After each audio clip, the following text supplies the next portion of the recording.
If Yeah. you understand how to structure a deal and present a deal, you can buy anything. Then it's having the discipline of choosing what you want to buy and how you are going to hold it. If you're a real estate agent earning $200,000 a year and you want to grow your passive income, this show is for you. Learn secrets other agents use and hear from experts in our field who will guide you on your journey to investing in assets like apartment communities so you can take your commissions and turn them into cash flow. Here's your host, Randall. Let's dive in.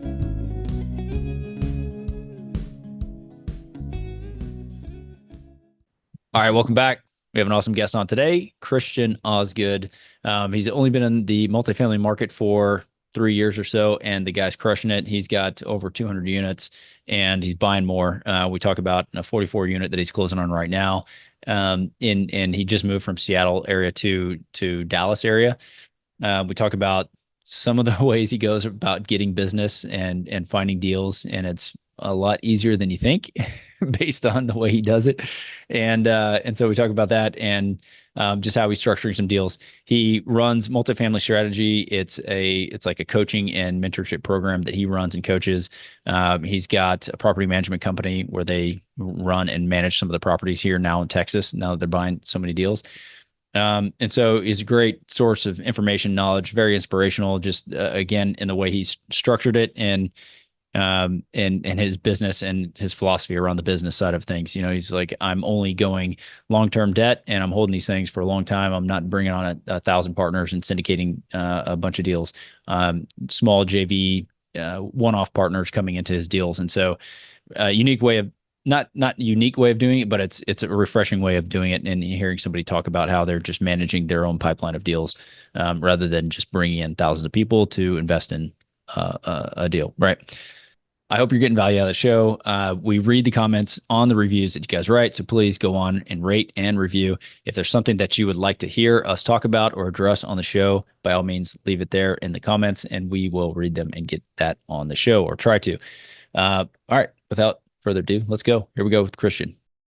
All right, Christian. Hey, man, welcome to the show. It's good to have you on today. I'm excited for the conversation. Again, just diving in, learning a little bit about you, what you're working on, and all the different types of things that you're buying. And even just now, before we even jumped on talking to you about, you know, the deals you're closing right now in Texas. So welcome to the show. Look forward to the conversation.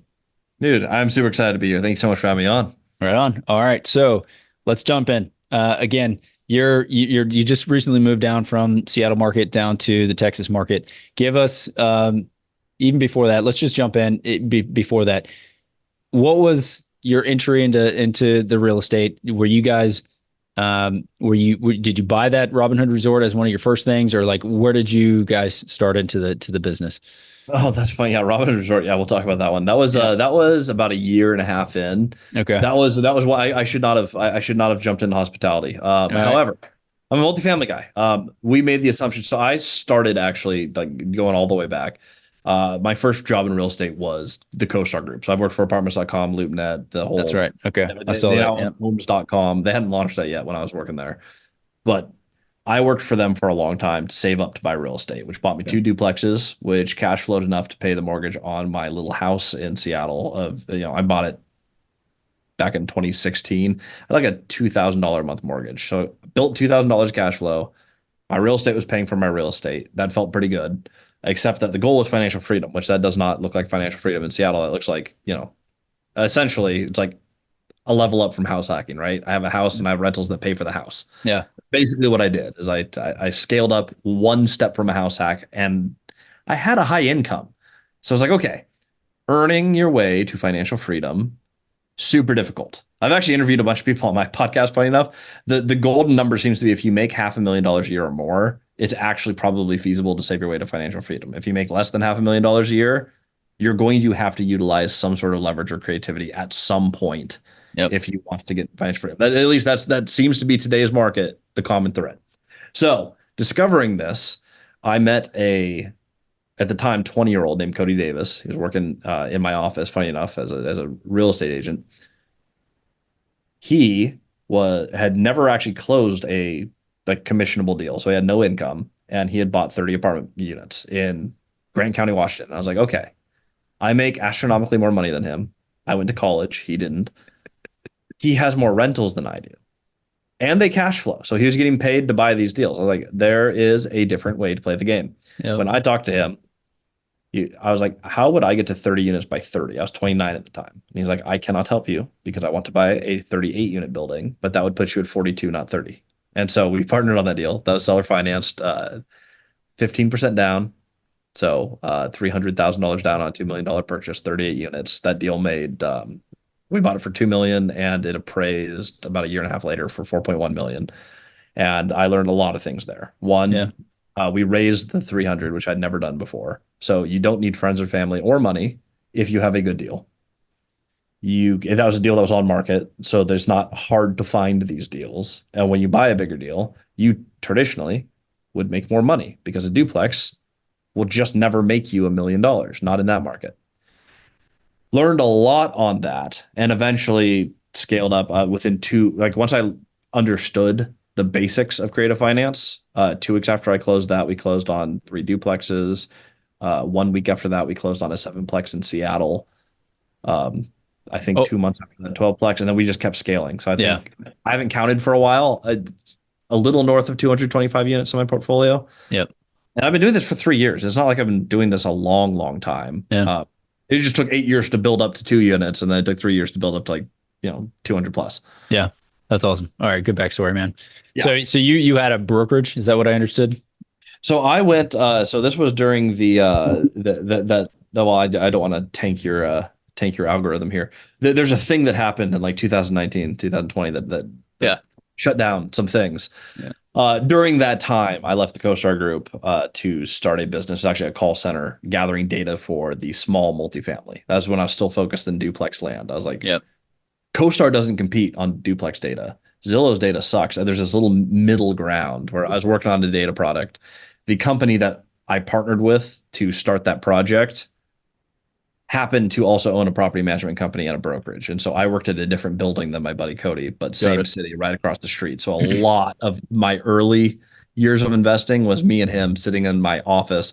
I was in this otherwise vacant office building during that time. And so it was just me and my tiny little call center. So much of the learning creative finance was done just like at the top of this building, watching the guy we were working for absolutely just tank his business and learning how not to do business. It was a very crazy adventure. I got a master class in what not to do, which ended up being probably as beneficial to my career. I would think so. Anyone to learn from is like, this is the person not to learn from. And boy, all right, give me what's the 1-2 takeaway? What are you talking about? What was happening in the business that was tanking it? So he was the best still to this day, the best capital raiser I've ever met. The problem is he could raise capital for deals that made no sense. He was really good at creative finance. So he had bought back in 2007, he bought like 20 condos, $0 down, which he promptly lost because then 2008 hit the next year. And he bought them all cash flow negative, thinking, these are going to appreciate. One day I'll be rich. Turns out, no. In response to that, he decided, you know what? Condos suck. Single family sucks. I'm going to go into office. And so he bought fantastic purchase, bought this beautiful historic mansion downtown in Washington. Just great location, great asset, great price. Seller financed for $1 million. He then decided to buy the tower across the street that was 100% vacant, that was maybe worth $1 million for $3 million seller financed, and proceeded to lose everything again. So during that time, first lesson I had there was I remember sitting upstairs again with my first business partner, Cody. We were sitting upstairs going like, oh my gosh, if one could figure out a way to buy anything like this guy does and then just not lose it, you would be so rich. Yeah. And so then we came up with a plan. How would one buy it and never lose it? And that is how we stumbled on this strategy, that there's a little known strategy no one's heard about called buy and then hold. You do, in fact, have to be able to hold. I learned that watching him firsthand, that if you understand how to structure a deal and present a deal, you can buy anything. Then it's having the discipline of choosing what you want to buy and how you are going to hold it, which is, I'm sure we'll bring up more in this podcast, but my entire business is built on long-term fixed rate cash flowing debt, because if you're getting paid to wait and you have a long-term with no variables, well, it's real estate, low variables, you are going to be in a very, very, very good position. All right. good backstory. Let's talk about Robinhood then. How did you transition into into that deal? Okay, so in we made this hospitality? assumption.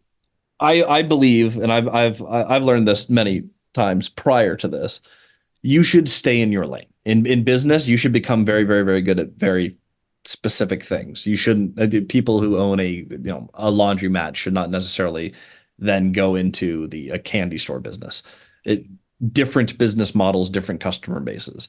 Yeah. We made a false identification of what we were. We had done very well in value add entry level multifamily. In this point, we were over 100 rental units. Yeah. We'd done a good job operating them, and we'd found every time we bought a property, the property started performing better because we were better operators than the person that we bought from. So the assumption that was made was we're creative finance real estate people. This is a piece of real estate. We're buying a $4.5 million resort seller financed. This is in our wheelhouse.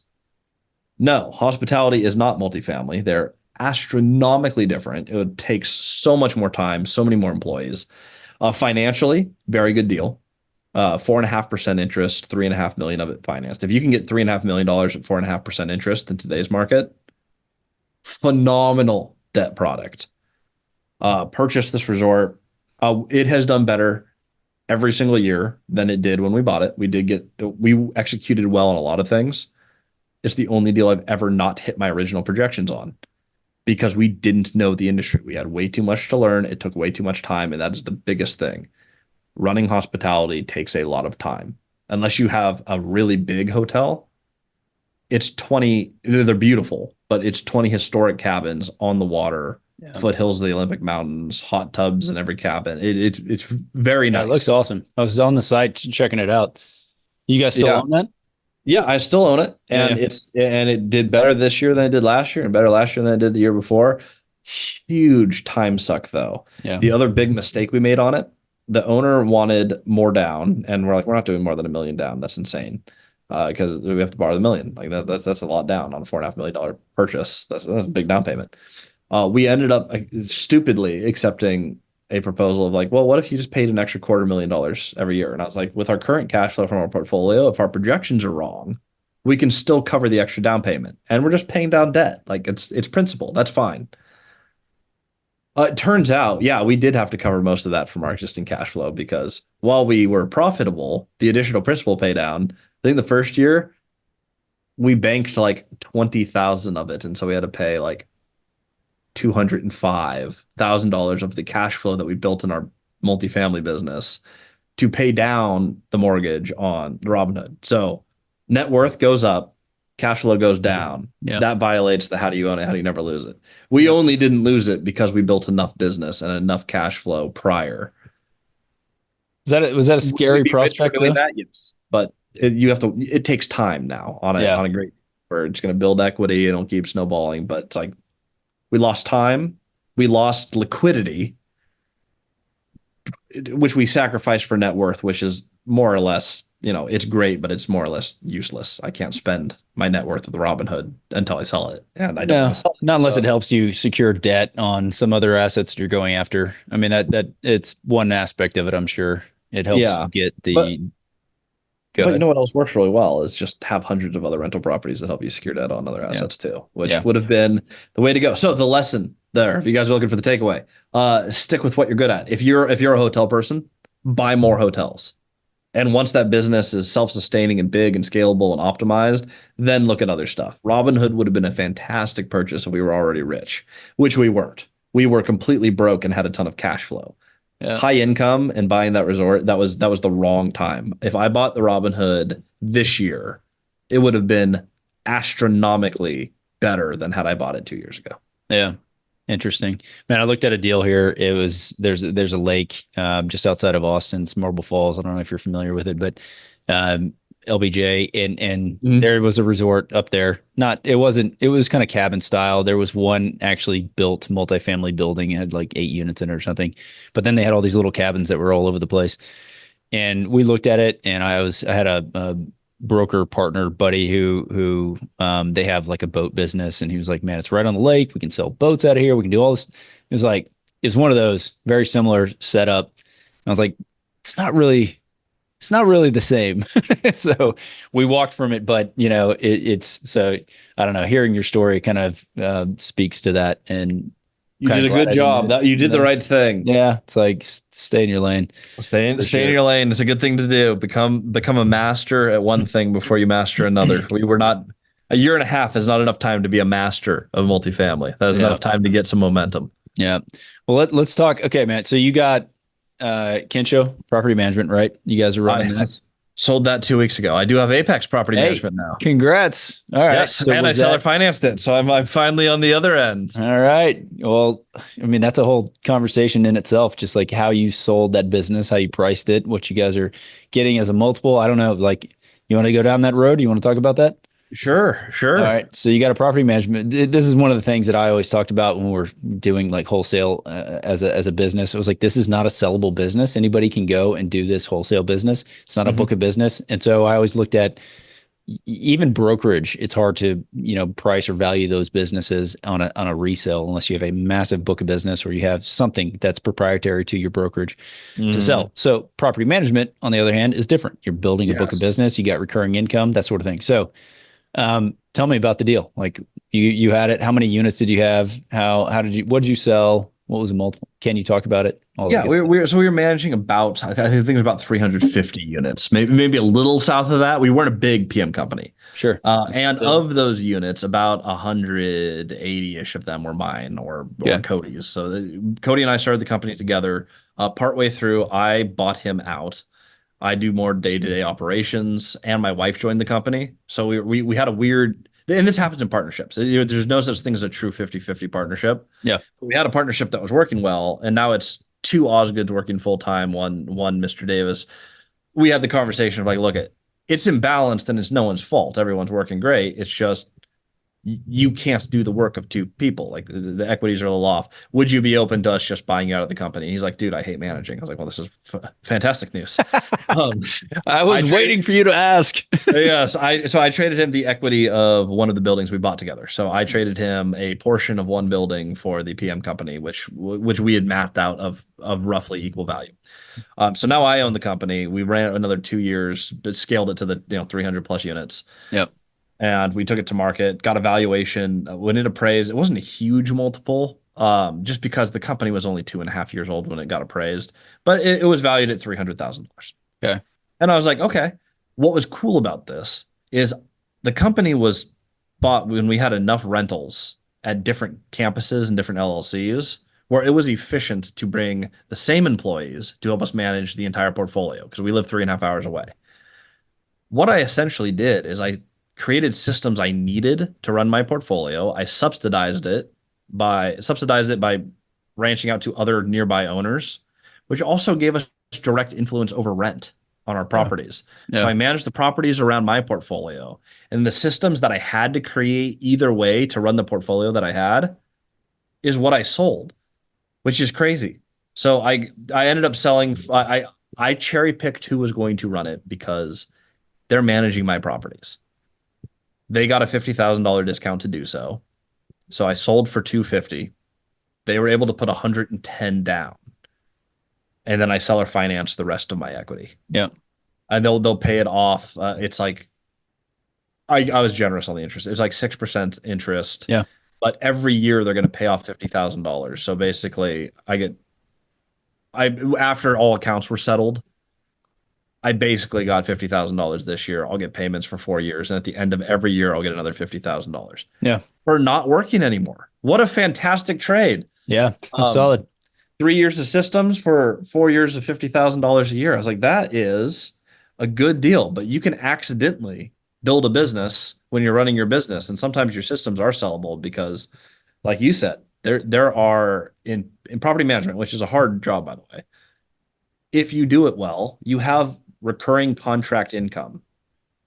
That is worth something to other people. And PM companies sell often. Yeah. If you ever look on Biz Buy Sell, funny enough, owned by CoStar. If you ever look on like any of those business selling websites, property management companies are one of the most prevalent things you see on there. There's always someone trying to get in or out of property management. Yeah. So you're trading on the on net income? Or what are you trading on? Yeah. Okay. Yeah, I was just kind of curious how they were valued. Yeah, I think mine went on like I man, and I should know this because I'm a numbers guy. I'm so focused on the real estate. The PM was like bonus money for me. Yeah, But it was, I think we traded on like a 1.5 or maybe a 2 multiple of EBITDA. yeah. Yeah, Uh, interesting. Well, yeah. let me ask you this because I'm looking at this. Look, my wife and I work together for a long time. She does a lot of the back office stuff, um, and we're looking at these multifamily deals like we were just talking about. I Mhm. was like, look, if we buy a small one, we're gonna have to manage it ourselves. We're gonna figure out the processes and do all the things in house so that we can grow that business, right? And in doing so, and in talking to some guys who have thousands of units and have vertically integrated property management. I'm like, is it worth it? Is the property management side of things worth it? You monetized it, right? You made some money, um, but at the same time, That's a that's good one question. side. Is it worth it? And then the other side is there a way from having done it that you can introduce technology that will eliminate the need for like on-site management? Because on some of the small deals, you just can't afford to have Yeah. somebody there, right?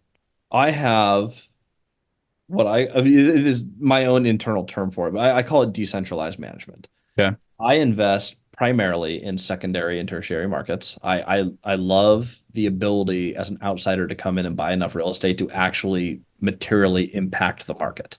You can't do that in a major metro, generally Hmm. speaking. Maybe a small neighborhood of a major metro you can do that, but I like some of the smaller markets. I also do a lot of creative finance. I find typically in smaller markets, owners have higher equity. There's a larger percentage of people who opt to pay off or pay down their real estate in smaller markets. General rule of thumb. Yeah. So when I'm operating there, I think it's worth it for me to do the management because I keep finding that I'm a better manager than the managers there. And when you are trying to materially impact income, like quick math for those who don't do commercial real estate, um, on a cap rate of 6, which just happens to be an average cap rate in a lot of markets I invest in, every time you raise rent $100, that's $1,200 a year of net new income. You have no new expenses for raising rent, which means that's just new income. On a 6 cap, you divide by 0.06. Every $100 of rent I increase on a property, we get $20,000 of new net worth. That's Yep. really important to me then that I can manage those $100 rent increases and that we hit them. I've seen managers unable to do that. I bought in Stephenville, Texas. I bought 2 deals. I'm under contract for a 44 there. I had a manager of a property tell me there is no way you can possibly get rents of 750 here. The rents were 450. We just leased it. I bought this 6 months ago. We just leased one at 890 or no 985. Basically $1,000 rent when they were renting at 450. And the person who's in there is stoked because that's way lower than the rest of the market rent. In a market like that, you come into the market and if you can control the rent, it's like, oh, I can buy things where they're valued on 450 rents, and then I immediately get rents at 1,000. Yeah. You can double the value of a property by so it depends on your strategy. If you're buying in bulk and you are really taking over an area, doing your own management, I have made millions of dollars being a better manager than the people around us, controlling those systems, millions and millions of dollars by being good at doing that. The 38plex, I mean, the reason that we went from 2 million to 4.1 million dollars is because we got the income from $5,000 a month to collections of about $28,000 a month. The Yeah. building is worth a lot more when it's bringing in a lot of money. So, in that sense, it was worth it. It is a hard business to be good at because you have to be good at 2 things. There's heavy, heavy, heavy importance on accounting. You cannot screw up security deposits. You can't screw up other people's rent. You have to be amazing at accounting, and there is a lot of money moving back and forth, and there's delinquencies and there's evictions, and so that the actual right brain side, I forget which one's right and left. Which one's the creative one? Is that right? Whatever. The analytical side. The analytical side of your Yeah. brain needs to be really good. But Yeah. then the people side, the creativity, the creating an experience for your tenants, how you market, your branding is actually really important in this business, I found. And so your ability to be really good with people and owners and interpersonal relationships, both sides of the brain have to be really strong to run this, which means you generally need multiple people with very diverse skills to have a company that doesn't just absolutely fall apart or is only good at half of the business. Yeah. It is both people and numbers. The last thing that sucks about it is all of your clients, if you do a great job raising people's income, what they typically will do is they go, oh my gosh, my building's worth a lot more now. And then they sell it. And then you probably lose the business. So if you're really good, you lose the business. If you're really bad, you get fired. The only way to keep business is to be extremely mediocre at what you do, which is not the goal. So we end up cycling a lot of business because I'm like, we're very good at this. Then people would sell their buildings, and then we may or may not win the new business. There's a lot of churn, and you deal with stuff like, you manage a few hundred units. One of your tenants will probably kill someone at some point over Yeah. enough time. Domestic violence happens at homes. You manage homes. That's it. Yeah. It happens. Drug use happens at homes. Guess who gets the call? Property management. There's a lot of things that are abnormally difficult about that industry. And your actual margin for what you make is definitely not worth the headache of doing the job. If The- you want to start a PM company, you're an idiot. In my opinion. If you own a bunch of rentals That's and it. you're starting a PM company and Yeah. it can subsidize the cost of having great employees, Yeah. I think it's been one of the best financial decisions I ever made. Yeah. I mean, not just that, it would be starting it with the intent to have that extra NOI bump because you are finger on the pulse of that property, right? Yes. So to say that you're not getting the return, that's where it's built in, I would think, right? I paid myself $3,000 a month salary out of that Yeah. company. No one's getting rich off of $36,000 a year. Yeah. And that was astronomically more than $36,000 a year worth of work. Yeah, for sure. I would In the think. process, we made a few $1,000,000 in our portfolio, and then I sold it for a price that actually, in retrospect, was actually pretty reasonable compensation. But that's when you sell it, not when you're running. Yeah. Put the work in. Get paid later. That's the name of the game. All right. Well, look. Okay, so we're talking about property management. Let's move on. Like, Okay. I want to talk to you about some of the deals that you're working on. Deal flow in general. You moved to Texas, so are you buying only in Texas now? Is that the main? I'll still buy in Washington because I still have great resources in Washington, but I am doing a bulk of my buying in Texas. I would say 90% plus is going to be Texas. Okay. All right. So you're buying and you're looking at small multi, sub 80 unit, sub 50 unit? What's or are you just agnostic? If a deal's a deal, I'm going to buy it type deal. I'm pretty agnostic. Okay. We've done a lot of deals. I don't syndicate. I don't have a fund. I do everything. Yeah. For the most part, JV or just debt. Like if you get a great property and it has high cash flow and I can do it without any partners and no money, I'll do that. I've done 100% seller finance deals before. I've done 100% hard money deals that cash flowed. 13.5%, 120% finance, still cash flowed. So you can Yeah, baby. You can do whatever. The less variables, the better. But when I am buying real estate, primarily I am buying based on cash flow for equity growth. That is what we are after. I'm buying all over Texas. Stephenville, Texas in particular has been a market that's been extremely good to me. But the greater DFW area has been my focus. Okay. Yeah, nice. I mean, I've been seeing some deals flow through from Dallas, but I haven't been heavy looking in that area. So let's talk about some deals in. All right. One, are you direct to seller most of the time? If you're getting owner finance deals, it sounds that way. Most of the time. I stumbled upon this when I was learning because I had this amazing mentor on how not to do business. So learning a bunch from him, I went, who I probably should learn from at some point, because I learned a bunch about what not to do. Then I went, you know what? We should probably talk to the people who are succeeding in business.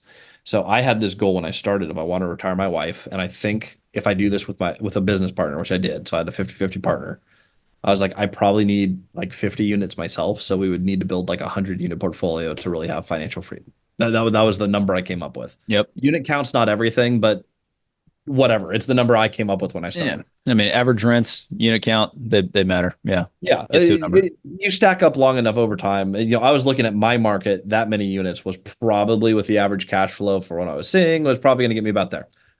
So what did I do? I just interviewed all the people in that market who already had 100 units. That seemed like the most logical thing. I learned so much, and almost all of them started by using creative finance. All of them started with no money. All of them understood it. And then when you actually get into a deal, you're pitching them terms that they just taught you.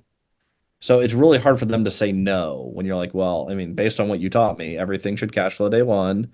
And, this is seller financing, and this is how one would structure the deal. When you pitch them what they just showed you how to do, you get a lot of yeses. I found that consistently true. When I came down to Texas, it was more or less the same thing. I met with owners, and those owners know other owners. It's not that you're meeting with sellers, because that's not what you're doing. Every player is an owner, and I eliminated the word seller from my vocabulary. If everyone does that mentally, you will do more creative finance deals, because you just everyone is like, what do I have to learn here from someone who's done something I haven't done? Yep. I came into this market, it was the same thing. 5 or 6 people control most tertiary markets for most of the multifamily. I like to buy units 12 to, I don't really care how many units, but the most I've ever offered on is 140 unit. I'm doing a 44. I should be under contract for a 72 here in about a week or two. Same seller. And they were referred to me by another owner. So it's all just direct to owner meeting. And then I would say maybe 35% of my deals, we'll say a third of my deals are from local brokers. And I like to have one or two who's really good. I don't like working with a ton of people. One or two good brokers who have assisted me in those other transactions. They understand how I do deals. They've worked with me before. They help me write contracts. I'd found between those two lead sources, I have never done any other type of prospecting. I don't do cold calls, mailers, door knocking. So gen. how are you getting in front of owners? I found a free map online that actually had every property. If you guys haven't heard of this, it's Google Maps. You can go on satellite. I'm serious though. You can go on satellite view, and you look for the larger roofs in residential areas, and they turn out they're usually multifamily properties. Yeah. Because cities have zoning codes. If you find one, you usually find more right around it because the multifamily clusters. And it is also free to Google a property on a tax parcel search. So you can go to your county's GIS data everywhere but LA County, California. You can find a county map and you can find out who owns the parcel. And then you take their name and you Google the word phone number next to the address. And almost invariably, you can find their phone number for free without skip tracing. This does not work if you're just trying to mass dial people. I left a sales job. I don't want to create another one. I do that on average twice a day. I call 2 owners a day. Over the course of a 5-day work week, I'll make 10 phone calls, whether they answer or not. On average, one person will book a coffee meeting with me. In a year, I meet 52 owners in the markets that I want. Minimum 52 owners. That's not including like events or weekends where I meet 2 people. Just doing that, a minimum of 52 people know who I am, what I'm trying to accomplish, where I'm at in my journey, and I've spent a half an hour to an hour interviewing them on how they built their business. We now have a relationship. That has been all of my deal flow. It is a super non-salesy, very easy way if you enjoy caffeine to get coffee once a Saturday, every Saturday for a year. You'll own a lot of real estate at the end of that. That's awesome. Good advice, man. Like solid advice. Yeah, that's the secret formula. People are like, how do you do this? I'm like, oh, this is so palatable too, right? On a marketing standpoint, people are like, how do you do this? It's like, there's no money spent and there's no sales calls. People are like, whoa. Yeah. It's like, we introduced a lot of technology to real estate especially over the last decade. I think a lot of business owners really focused on like, how do I leverage technology? And everyone's trying to leverage the same technology. What if we just didn't, and we just do what everyone did beforehand and met humans? Yeah. And turns out that's the revolutionary idea I had, was talk to humans who've done the thing that you want to do.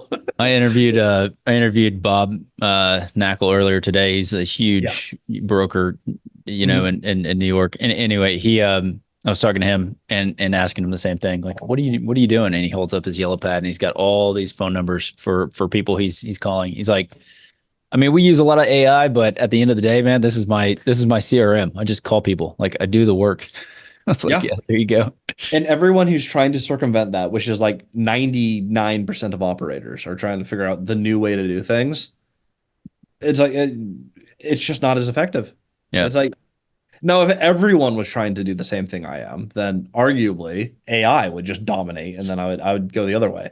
Yeah. But red ocean, blue ocean. If everyone's already feeding over there, I just go where the water's clear. Right now, that just happens to be my favorite method. Just happens to be really good in today's economic environment. Yeah, that's awesome, man. 2 things I want to touch on before we end this. So, yes, one is going to be structuring your seller finance deals, how you guys are working on that, and then the before we get there, since we were talking about property management, what are some of the things that you when you're looking at somebody's T12 or you're looking at a rent roll or something like that, where are you finding the most value, either on efficiencies or on or are you looking on the other side, not the expense side, and you're looking on the income side? Like, I can grow this by $900 increase in rents, like the one you just talked about.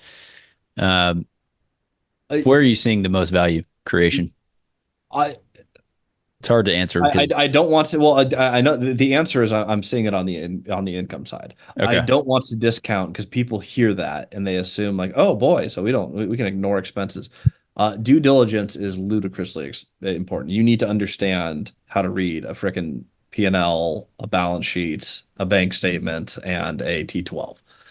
I have seen huge opportunities. There was a 200 something unit deal that I was looking at in Fort Worth for a while, and they had misclassified $250,000 of expense that was not actually legitimate expense. And so their number was based on a $250,000 offage where the income was too low. Had someone looked at that closer, there was a huge opportunity that was missed that was hiding the expenses. So I don't want to say that it's never that. I have found in most of the markets that I go to, though, because I'm secondary and tertiary primarily, outsiders control those markets, not the insiders. And so you get a lot of people who are a little bit older who've kept rents low for a long period of time. And I see that all the time. So when I'm buying deals, I am seeing a lot of stuff where they're like, boy, I can't. When they bought the property, they were renting these out for $100. And now they're like, man, it's $700, 7 times what I bought it for. This is insane. And then you come in and you just do a basic analysis of market rent. And you're like, yeah, market rent's like $1,200. Like yeah, we're gonna kill it yeah, if we can get rents to 1,000. I find that consistently where I make the most money is on the actually on the increasing income side. yeah, Um, on the Robinhood, it was the opposite. There was a ton of fluff in the expenses. I thought yeah, we can get the income way up, and turns out they were actually doing a better job than I thought for what you can actually bring in. We increased it, but by half of what we thought we would. Huge miss because we had no experience doing that. Hospitality, not my thing. We saved crazy money. We saved six figures on a hotel that was making 600,000 a year. We saved $100,000 in expenses by running it differently with a better payroll model. We have better compensated employees. We run it with less people, and we saved a boatload of money through operations. So it is both. yeah, In multifamily, though, it is like it goes back to that original math, right? Six cap market. Every hundred yeah, dollars I raise rent, I make $20,000. Is there what I'm looking for? Is there properties in this market where rent can be raised at $100 without harming tenants, like yeah, staying below market rent? And oftentimes you find out, oh my gosh, we can raise it $300 on 25 units. That's 25 times 60. yeah. That's a lot of money. Yeah, for sure. No, that's awesome. Okay, so then let's talk about an actual deal then and how you structured it. So, your most recent one that you've actually closed on, and tell me, I guess, a little bit of how you structured the seller finance, and if it's the 44 unit deal, then fantastic. But if you haven't Yeah, closed on it, you don't want to talk about it, doesn't matter. I, But I haven't closed on that one yet, but it is active. Always happy to talk about it. That one's actually funny enough, conventionally financed. I've of my last 20 deals, two have been bank financed. One has been 120% hard money, and then the other 17 have all been seller financed. This would be the rare occasion I'm doing bank debt. Super interesting. It is it's a LIHTC property, so it's a low income housing credit property. It is rent restricted 50% of the building. I think it was, I'm trying to remember the exact of the 44 units. It was about half of them are like all the way down to 30% of market rate as the restriction, which is ludicrously low income. The other half is 50, then the rest of the property is just market rate. It is 44 units for $1,800,000, which is insane. yeah, If you look at the building, this would be the single nicest building I've owned. It's built in 2004. Townhouse style apartments. Has a clubhouse with a gym. I mean, it is like freshly paved parking. It is super nice. The problem is you have to know what you're doing to buy it. There's a few rules. One, you must work with what's called a CHDO in the state of Texas. If you don't know what this is, they are nonprofit groups that allow you to buy properties that have some of these restrictions. they must own 1% of the deal. They have to be a partner of the LLC. What is They manage. CHDO? What does that stand for? Do you know? Um, I know that H stands for housing. I can't remember. I Childish can't. housing development opportunity. Yeah, there we go. Yeah. Yeah. They call themselves Chodos though. All right. You have to be partnered with one of these to buy some of these. The owner has to have owned them for 5 years, and you have to have 1 year of operations in that market and 1 year of working with low income programs. We happen to have the perfect storm. I've Yep. just crossed 1 year of owning in Stephenville, Texas, but the 25 unit I bought, I also bought a 26 right down the street. So I'm already in that market. We have Section 8 in those buildings. I also have 3 years of managing. About 20% of my portfolio is on some sort of housing program. So I'm like, this is my specialty. We have the experience. The owners have it. You can't sell it once you buy these. You have to hold them for 5 years. Those are the rules. Okay. So you have to have someone who has a medium hold. You can't flip stuff like this. Um, because of the restrictions, they have a pretty small buyer pool for this. You're talking, a secondary market with a small buyer pool. We're able to negotiate 1,800,000 for 44 units. This thing's going to cash flow $8,000 or $9,000 a month Mhm. right off the bat, fully occupied. It's just gorgeous. I think it will be the best deal I've done. In That's awesome. addition, I'm going to add a low income restriction to 10 more units, and in exchange, the state of Texas is going to give me a 50% discount on the property tax. I figured since we're already almost to the 60, which is where they offer that, I'm like, let's just go, a little further. 50% off taxes. We're in a great debt product. And then because of all the low income and the light tech, there's actually some unique debt products with bank that are actually a little bit lower interest rate than standard products. So you get lower interest rate, you get lower price.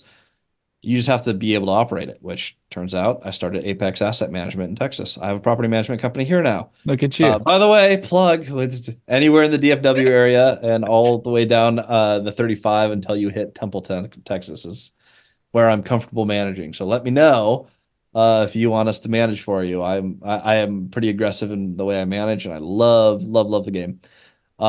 That property is going to make us a ton of money, and the low income restriction on it expires in 9 years. Yeah, I was going to ask how long that lasts. I was looking at one in Austin that has that setup on it, and it's got 5 or maybe 8 years left to burn off on it. Yeah. But And if you're a buy and hold guy and it cash flows to get there, Yeah. it's like, okay, so we're going to get paid well to make a ton of money later. Like, yes, Yeah. super yes, absolutely. Add to my income today, and then in 10 years, when I totally forgot that the thing's going to expire, it's going to expire. I'm like, oh, we just made like 2 or 3. Well, I guess it's also going to be worth more, in a decade. It's But it's like, oh yeah, we just made $3 or $4 million today. Congratulations, boys! Yeah. Like that's a fun phone call. Whoever reminds me that expired is I'm going to be like, yes. Yeah. But yeah, setting those up, I think it's really important. There's some properties that I bought just to get the cash flow going. But once I got, cash flow portfolio wise to like $50,000 a month, Mhm.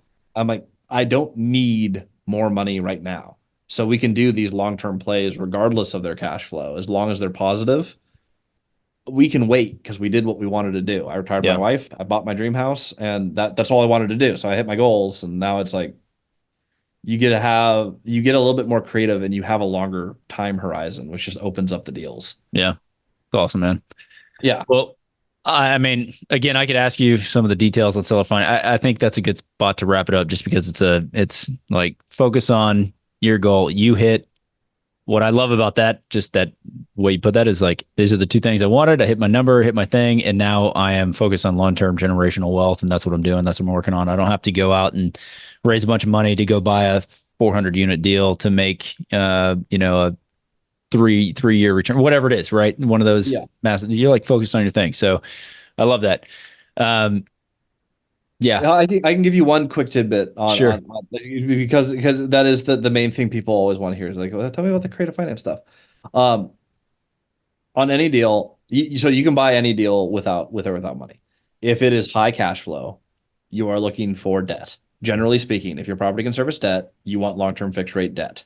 You can get that through hard money. You can get that through the seller. You can get as much debt as you can, but it always goes in this order. Deal first. Do not try to line up a deal to the money you have. Find the opportunity, then find the debt product, and say you get 85% seller financing. Now you just have to figure out the last 15%. And 15% of the money is much easier than trying to figure out 100% of the money before you have a deal. So deal first, then find the debt. If you can do deal debt done, congratulations. You found a high cash flow deal that services your debt. You can buy it. You're done. You bought a property. Home run. If you need to bring in more money, you find an equity partner. The nice thing with equity is it's flexible. If you have a property that has a ton of upside, say this 44 unit right now, let's pretend this was seller financed. Right? We got great seller financing terms, but we still need to bring in a partner to close it. We need the equity. They can write the check, and then in the future, you can buy them out for some multiple. And a lot of my properties are like that. I had one where it's a 2-to-1 in 5 years. I get all the cash flow day one, which was significant on this little sixplex I bought. They put in $90,000, and in 5 years, I owe them $180,000. I paid them out in year 3 just to clear it, and now I own the property. But for $0 in, I bought an income stream. And if I failed to pay that off, they would have just got the properties back. Like they would have got my equity. 0 down, or at least out of your pocket, is possible. 0 down, there's like a bunch of structures where it's all debt. But if it's lower cash flow, you're going to need a partner. I do a ton of JVs. If anyone wants to hear like more about it, it's free. You can on my YouTube channel, like 2,000 videos. We finally hit 100,000 subs. Nice, if you man. want to learn about that, check out Multifamily Strategy. If I'm allowed to plug that here. For sure, man. Like we're going to drop all your contact info in the show notes in these plugs as well. Awesome. Yeah. But if you want to see the structures, they're all over there. There's a million ways to do it. You don't need money to play the game. You need deals to play the game. Yeah. Awesome, man. Again, I appreciate you jumping on. Like, absolutely. Just all the stuff that you're working on, the way you've done it, the way you've structured it, it's phenomenal. So I appreciate you sharing your knowledge and your time with us, man. We'll catch you guys on the next episode. Did you know that 80% of the agents we speak with got into real estate in order to gain passive income so they could obtain financial freedom and become work optional? If you want to stay up to date, the best way is to make sure you're subscribed. So if you haven't done that, go ahead and do it now. We'll catch you on the next episode.